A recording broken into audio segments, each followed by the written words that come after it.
Okay, yo, what's up? Nagbabalik ako. At sa video na to, may aaminin ako sa inyo.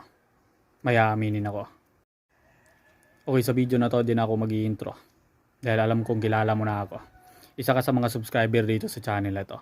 Itong channel na ito is gumagawa ako ng content ng self-improvement, motivation, no-fap, at men empowerment.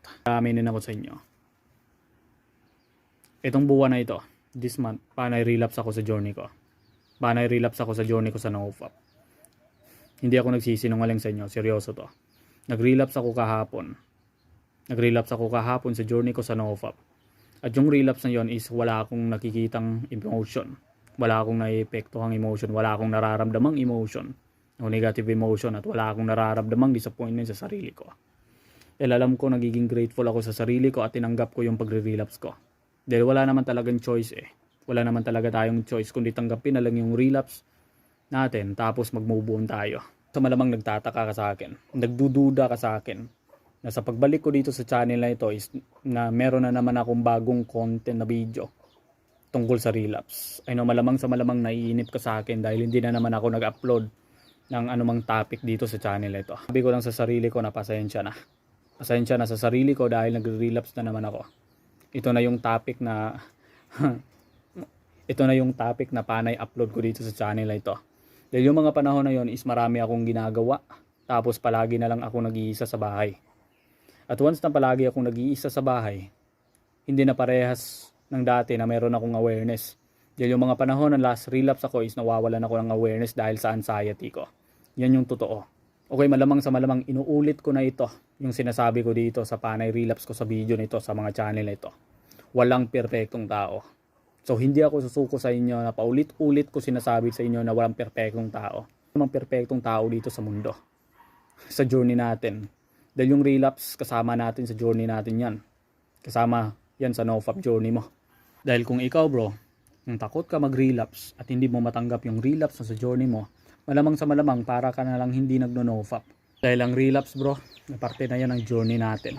Parte na yan ng journey. Ako, masasabi ko sa inyo na hindi ako takot na mag-relapse. Yung pag-relapse ko ngayon is tinatanggap ko na. Tinatanggap ko na dahil alam ko.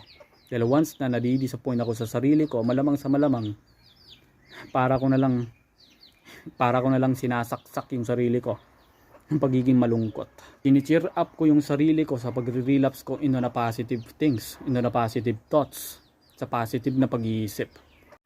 Which is, hindi ko na nararamdaman yung pagiging malungkutin ko at yung pagiging down sa pagre-relapse ko sa journey ko sa NoFap. Okay, wala akong pake sa mga nagsasabi dito na mahina ako sa journey ko. Panay relapse ako sa journey ko at madali-dali akong matitempt. I know, wala akong pake dyan. Alam mo ba kung anong tunay na weak sa NoFap, sa pag-NoFap mo? Ang tunay na weak dito is nagsisinungaling ka sa streak mo. O nag-i-edge ka tapos hindi mo tinatanggap yung edging is relapse. Yan yung tunay na weak. Ako, hindi ako natatakot sa pagre-relapse ko. Kahit ilang beses pa akong mag-upload dito sa YouTube channel ko about sa pagre-relapse ko, gagawin ko talaga. Ito lang masasabi ko sa inyo. Mahirap tigilan yung panonood ng porn at pagmamasturbate kapag na-addict ka. Okay. Yan yung dahilan na bakit panay relapse ako. Dahil ako, nanggaling ako sa pagiging addict sa panonood ng porn at pagmamasturbate. Sa mga way back 2021 pa. Once na nagiging addict ka sa panonood ng mga ganyan, siguro, hindi mo matigil-tigilan yan. Don't deny. Hindi mo matigil-tigilan yan yung panonood ng porn, yung mga dalawang habit na binanggit ko. Dahil sa pag-NoFap mo, automatic ba talaga na matigilan yung panonood ng porn at pagsasalsal? Di ba hindi naman? Yan yung sinasabi ko.